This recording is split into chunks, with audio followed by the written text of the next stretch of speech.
Hello, my name is Tina Collier, and I'm going to be critiquing Moonshot, the Flight of Apollo 11 by Brian Floca, per the evaluation criteria found on page 283 of our textbooks.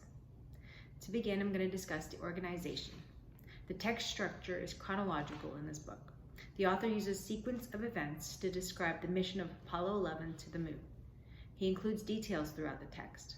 Details such as how fast the rocket was, what it was like to be inside of the spaceship at zero gravity, and what space looks like to astronauts on the moon. The book is easy to understand and provides insight to the space mission in an engaging and interesting manner. It is well organized and tells the story of Apollo 11 mission from beginning to end in a sequential manner. Next, I'm going to be discussing style. The style of this book is written in a narrative form. The author uses descriptions of the events, settings, and people to provide insight to the story that a passive style of writing, like a textbook, would not achieve. The author uses onomatopoeia and repetition to create a rhythm that is interesting to the reader and creates an appealing flow. The author uses descriptive imagery to put the reader in the boots of the astronauts and make the story come to life. In the design and illustrations of this book, the illustrations complement the text and support and add to the content of the story.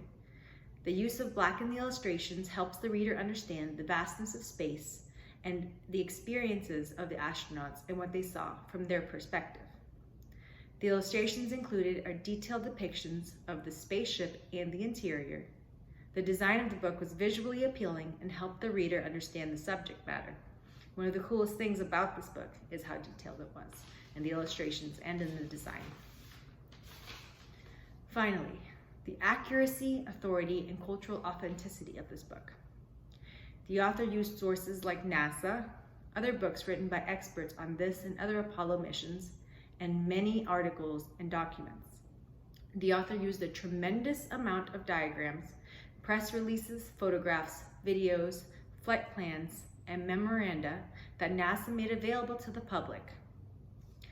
The author visited the Smithsonian National Air and Space Museum in Washington, D.C., as well as the Johnson Space Center in Houston, Texas, to see firsthand the mission tools, suits, and machinery, as well as the historic mission control. The book was updated and expanded for the 50th anniversary of the Apollo 11 mission and is up to date.